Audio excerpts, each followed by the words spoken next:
Équipés de lampes frontales, de ski et de peaux de phoque, d'audacieux randonneurs se sont lancés sur la première édition de la Rando étoilée. Une balade pour le moins atypique qui a séduit quelques centaines de personnes. Des guides de haute montagne ont mis sur la voie quelques débutants. Donc aujourd'hui, c'est une journée découverte de ski de randonnée. Il y a des initiations pour des gens qui n'ont jamais fait le ski de randonnée. On lui fournit tout le matériel pour le ski de randonnée, matériel de sécurité, kit de VAP sonde. Et du coup, on est sur le massif de Beldon, dans la station des Sept Lots. On est plus particulièrement à Pipet. Et là, ce soir, on voit tout juste Roche Noire qui vient de sortir des nuages. Et du coup, je pense qu'on va aller se balader au pied de Roche Noire, vu que c'est une initiation. Tous les niveaux étaient invités à participer. J'en ai fait quelques fois, mais jamais en nocturne. Donc je suis là pour essayer l'expérience, quoi. C'est quoi, -6 On est là pour découvrir. Encadré par un guide, donc je lui fais entièrement confiance.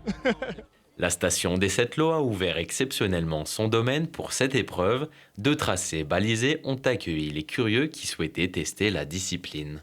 Aujourd'hui, le ski de randonnée, je pense que ça explose parce qu'il y a un besoin de retrouver la nature. On a besoin de se balader, de respirer. Et c'est vrai qu'on voit une affluence quand même assez spectaculaire dans nos montagnes. On a organisé la première rando étoilée avec le département, avec Alpizère et la communauté de communes du Grésivaudan et l'office de tourisme. Il y a eu plus de 300 participants, donc c'est une vraie réussite.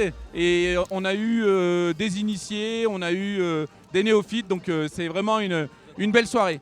Les sorties en ski de randonnée, ça se prévoit. Un détecteur de victimes d'avalanche, une sonde et une pelle sont nécessaires à chaque balade.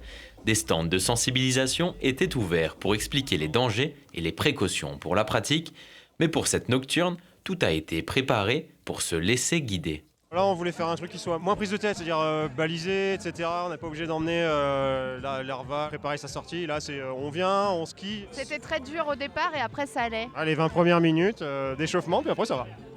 La descente, c'était génial. Ski de nuit, vraiment de nuit comme ça, pour moi, c'est une première. Toi, je sais pas. Moi aussi. Ouais. Non mais c'était trop bien. Franchement, cool. on le refera. Pour le final, une piste de danse et un restaurant étaient ouverts. Voilà de quoi donner des idées pour les soirs de pleine lune.